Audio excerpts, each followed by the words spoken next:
እዚ ኣንፎት ሚድያ እዩ ጥንሃበልና ብዝተፈላለዩ ቦታን ኩነታትን ኮይንኩም ትሕዝቶናት ትከታተሉ ክቡራትን ክቡራንን ላይክ ሼር ሰብስክራይብ ምግባር ስትከታተሉና ምስጋና ንዕዘዙ ናብ እዋናዊ ሓበሬታ ሰዓት ክንሰጋግረኩም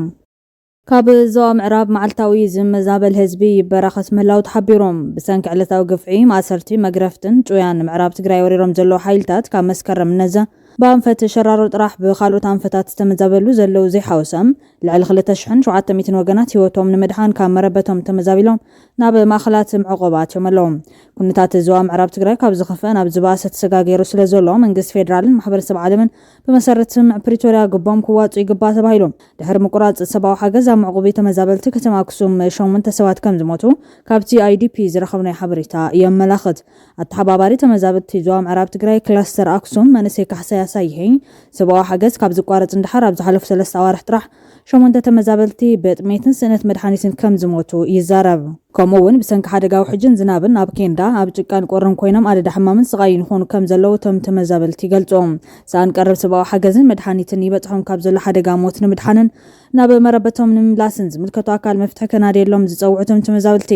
ንግዚኡ ቅድሚ ክረምቲ መታው ሕስ ምዕቆቢ ክዳለወሎም እውን ሓቲቶም ተመዛበልቲ በትስምዕ መሰረት ብዋኖም ናብ መረበቶም ብዘይምላሶም መናእሰይ ንዘይሕጋዊ ስደትን ትቃልዑም ህፃናትን ሽማግለታትን ድማ በጥሜትን ሕማምን ይፀንቱ ብምህላዎም መንግስትን ካልኦት ዝምልከቶም አካላትን መፍትሒ ከቐምጡ ፀዊዖም በአንጻሩ ምክትል ኣመሓዳርን ሓላፊ ፀጥታን ድሕንነት ዞባ ወልቃይትን ዝኾነ ኮሎኔል ደመቀ ዘውዱ ብሙሉእ ህዝቢ ኣምሓራ ነዝሕዚ ዝረኽቦ ናጽነት ዋጋ ከፊሉ ክብል ገሊፅዮም ትማሊ ኣብ ዝተዛዘመ ስልጠና አባላት ኮሚቴ ምምላስ መንነት ዞባ ወልቃይት ፀገዴን ሰቲት ሕሞራን ተረኺቡ ኣብ ዘስምዑ ቃል ተረኺቡ ዘሎ ሰላምን ናጽነትን ህዝቢ ኣምሓራ ብዝኸፈሎ መስዋዕቲ ዝተረጋገፀ ይመባሉ ኣርእስቲ ኮይኑ ምህላው ይፍለጥ ምክትል ኣመሓዳሪ ዞባን ሓላፊ ክፍሊ ሰላምን ድሕነትን ከምኡውን ኣብ ወንበር ኮሚቴ ምምላስ መንነት ዞባ ወልቃይት ፀገዴን ሰቲት ሕሞራን ዝኾነ ኮሎኔል ደመቀ ዘውዱ ኣብ ዞባ ወልቃይት ፀገዴ ሰቲት ሕሞራ ዝተረኸበ ናጽነት መላ ህዝቢ ኣምሓራ ብዝኸፈሎ ዋጋ ዝተረጋገፀ ምዃኑ ድሕሪ ምግላጽ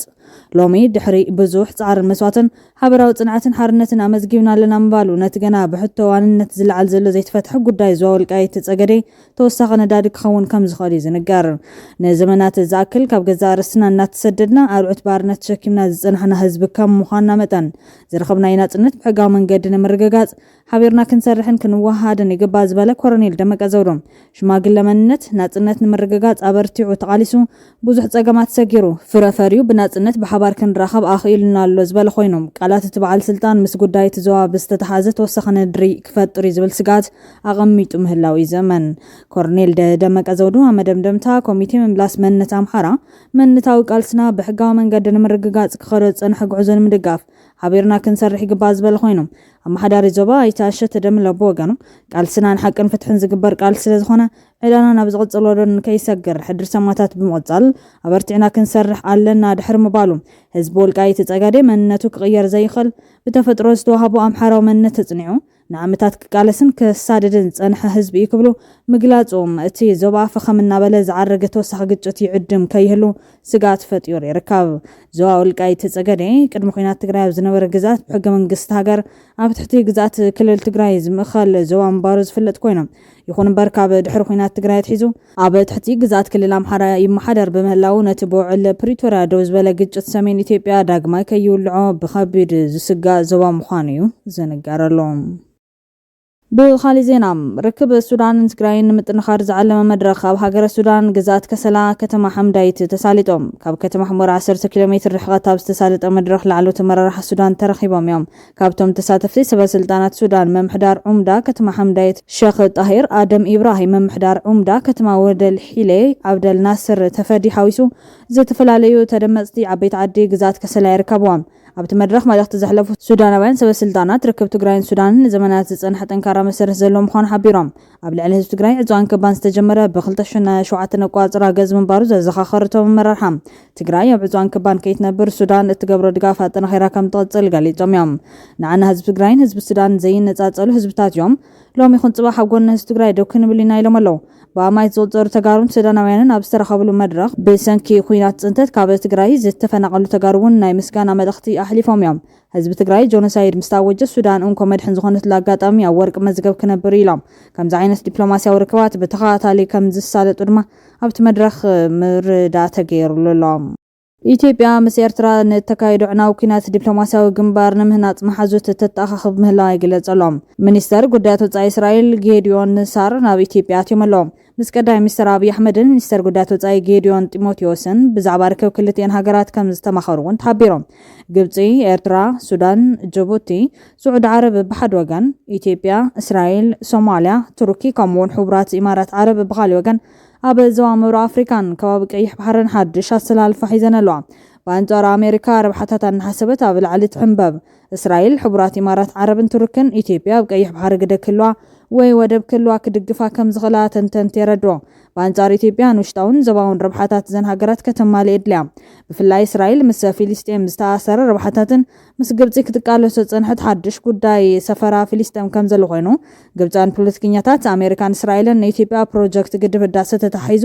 ዝገብሮ ደገፍ ድሕሪ 2012 ንቋጽራ ፈረንጂ ግብጽ ንምድኻም ዝብል እምነት ኣለዎም። እስራኤል ኣብ ኢትዮጵያ ዘለዋ ተገዳስነት ካብ ፖለቲካዊ ምንቅስቓስ ግብጽ ዝፍልፍል ክኸውን ከም ዝኽእል ንጹር እዮም። ዞባዊ ሳዕቤን እውን ክህልዎ እዩ። በአንጻሩ ሕቡራት ኢማራት ዓረብ ኣብ ምብራቕ ኣፍሪካ ከም መበገሲ ታርኣ ምዕባይ ፖለቲካዊ ጽልዋ ኣብ ምፍጣር ከምኡውን ወፍሪ ሓውሲ መጻኢ ቁጠባዊ ንጥፈታት ኣብ ምዕባይ ትኹረት ዝገበረት እያ።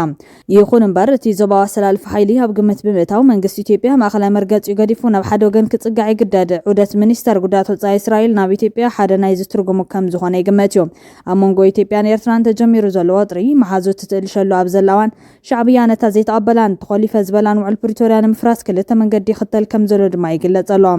ቀዳማይ ትግራይ ካብ ኤርትራ ጾርን ንሰብኣዊ ረድኤት ዝውዕል ኣገልግሎት ወደብን ከም ትረክብ በተደጋጋሚ ቦሻል ወከልታት ህቦ ዘላ መግለጺ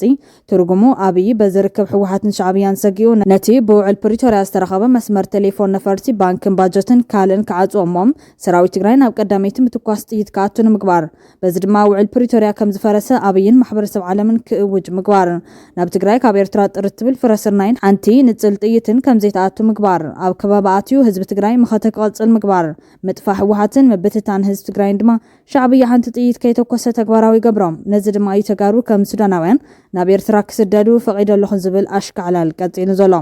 ካልኣይ ኢትዮጵያ ተካይዶ ዘላ ሰፊሕ ምድላው ኣንጻር ሻዕብያ ንምዕጋት ትግራይ፣ ኣምሓራ፣ ዓፋር፣ ባፈር ዞን ወይ ድማ ድፋዕ ስግረደብ ጌርካ እቲ ደምን መዳፍዕን ናብ እንዳማት ክዓዲ ክፈስስ ምግባር እዚ ንኩሎም ሓይልታት ስለ ዝሳተፍ ብዝለዓለ ድማ ንትግራይ ጎቲቱ ናብ ኩናት ዘእቱ ብምዃኑ ሰራዊት ትግራይ ናብ ዝግጭት ክጽንበር ምዕዳም። ብኻሊእ ቃል ትግራይ ኣብ ክንዲ ሻዕብያ ምስ ኣብይ ትገጥም ማለት እዮም። ሰራዊት ትግራይ ኣብዚ ኩናት ክጽንበር ተኾይኑ ድማ ኣንጻር እቲ ውዕል ዝኣሰረሉ ፌደራል ክኸውን ስለ ዝግበር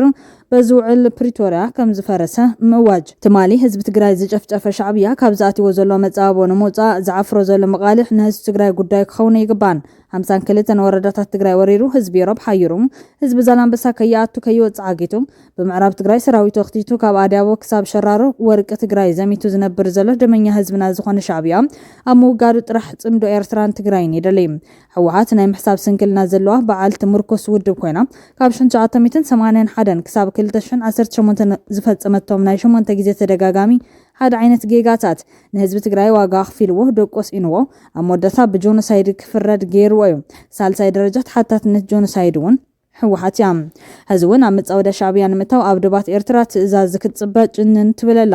ጥልመት ምስ መጸ ግን ከምዚ ኣይመሰለናን ከም ትብል ዘጠራጥር ኣይኮነን። መንእስያት ትግራይን ኤርትራን ብስትራቴጂክ ሓስቡን ካብዞም ዘይሓስቡ ውዳበታት ክርሕቁን መልእኽቲ ተመሓላሊፉሎም። ካብ ዜናታት ወጻኢ ሩስያ ዩክሬን ንኽልተ ተኸታተልቲ ለይትታት ንሞስኮ ኢላማ ብምግባር መጥቃዕቲ ድሮን ከም ዘካየድ ሓቢራ። ኣብታ ከተማ ዝርከቡ 4 ዓበይቲ መዕርፎ ነፈርቲ ድሕነት ንምርግጋዝ ተባሂሉ ንሓያሉ ሰዓታት ተዓጽዮም እኳ እንትነበሩ ድሒሮም ግን ኣገልግሎት ከም ጀመሩ ተቆጻጻሪት ኣቪዬሽን ሩስያ ሮዝቪታስያ በቴሌግራም ሓቢራ። ከንቲባ ሞስኮ ሰርጌይ ሶቪያኒን ብዝተፈላለየ ኣንፈት ናብታ ከተማ ዝመጻ ዝነበራ ብውሕዱ 19 ድሮናታት ገና ናብታ ከተማ ከኣተዋን ከለዋ ከም ዝተወቕዓ ገሊጹ።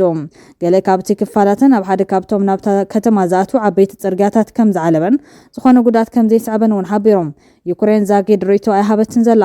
ከንቲባ ከተማ ካርኬቭ ግን በአንጻሩ ሩስያ ኣብታ ከተማ ከምኡውን ኣብ ከባቢ ኬቭ መጥቃዕቲ ድሮን ከም ዘካየደት ገሊጾም። ኣመሓዳርቲ ካልኦት ከተማታት ሩስያ ነቬንዛን ቮርነዝን ሓዊሱ ናብ ሶሉስ ኣብ ዘውግሕ ለይቲ ብድሮናት ከም ዝተወቕዓ ገሊጾም። ዘይተረጋገጸ ግና ብወታደራውያን ብሎግራት ሩስያ ዝወፅእ ሓበሬታ ከም ዘመላኽቶም ኣብ ደቡባዊ ክፋል ሞስኮ ናይ ዝርከቡ ኣባይቲ መስኮታት ከም ዝተሰባበረ ሓቢሮም። ሩስያ ብዩክሬን መጥቃዕቲ ድሮን ዝፍጸመላ ዘሎ ንኻልኣይ ተኸታታሊ ምሸት እዮም። ትማሊ ሶኒ ሚኒስተር ምክልኻል ሩስያ ኣብ ሓደ ለይቲ 26 ድሮናት ዩክሬን ከም ዘዕነወ ገሊጾም ሩስያ ቅድሚ 3 ዓመት ኣብ ልዕሊ ዩክሬን ሙሉ በሙሉ ወራር ድሕር ምጅማራ ኬቭ ኣብ ልዕሊ ሞስኮ ብዙሕ መጥቃዕቲ ድሮናት ካይዳላ እታ መጋቢት ዘካየደቱ ዝዓበየ መጥቃዕቲ 3 ሰባት ቀቲሉ እዮም ዩክሬን ኣብ ዞባ ኩርስክ ሩስያ ንምስጋር ሓድሽ ፈተነ መጥቃዕቲ ከም ዘካየደት ትማልሶን ሓቢራላ ኬቭ ትማል ሰንበት ኣብ ከባቢ ኩርስክ ኣብ ጥቓ ቁሸት ቲዮትኒኪኖ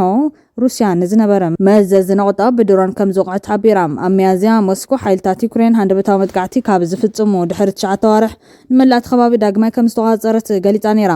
ኬቭ ድማ ክሳብ ሕዚ ስግረ ደባዊ ስርሒት ዘካይዱ ወታደራት ከም ዘለዋ ትገልጽ ኣብ ከተማ ሪሊስ ከዝርከብ ንኡስ መደበር ሓይሊ ኤሌክትሪክ በዩክሬን ድሕሪ ዝተካየደሉ መጥቃዕቲ ትማልሶኒ ኣገልግሎቱ ከም ዘቋረጸ ሰበብ ስልጣን ሩስያ ሓቢሮም በት ፍንጀራ ናይቲ መደበር ድማ ክልተ መናስያት ከም ዝቆሰሉ ወሲኾም ኣፍሊጦም ብዙሓት ወታደራት ሩስያ ዝኾኑ ብሎግራት ከም ዝገለጽዎም ሓይልታት ዩክሬን ናብ ተዓዲ ክሰግሩ ከም ዝፈተኑ ብምግላጽ ተሽከርከርቲ ነቲ ብታንክታት ከም ዒላማ ዝተኣሰረሉ ዶብ ጥሒሰን ሓለፋ ዘርኢ ኣሳል ለጢፎም እቲ ኣሳል ግና ገና ቢቢሲ ኣየረጋገጾን ትማልሶኒ ሓይልታት ዩክሬን ናብቲ ዶብ መጥቃዕቲ ሚሳይላት ከም ዘካየዱን ፍሉያት መኻይን ተጠቒሞም ጥሒሶሞ ከም ዝሰገሩን እቶም ብሉገራት ገሊጾም ዩክሬን ትማልሶኒ ኣብ ዝሃበቶ መግለጺ ስርሒት ኩርሱ ካብ ዝጅምር ኣብ 9 ወርሑ ሓይልታት ዩክሬን ኣብ ዶብ ዞባ ኩርስክ ሩስያ ወታደራዊ ህልውና ከም ዘረጋገጽ ሓቢራ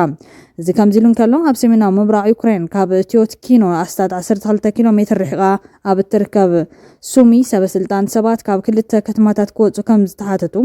ሮይተርስ ሓቢሮም ዩክሬን ኣብ ነሐሴ 2024 ብሃንደበት ናብ ኩርስክ ዝኣትወት መከላኸሊ ዞባ ንምፍጣር ሱሚን ናብ ጥቓ ንዝርከቡ ከባቢታት ንምሕላውን እያ ኣብ ዝመጽእ ዝርርባት ከም መዋገይ ክትጥቀመሉ እውን ተስፋ ገይራላ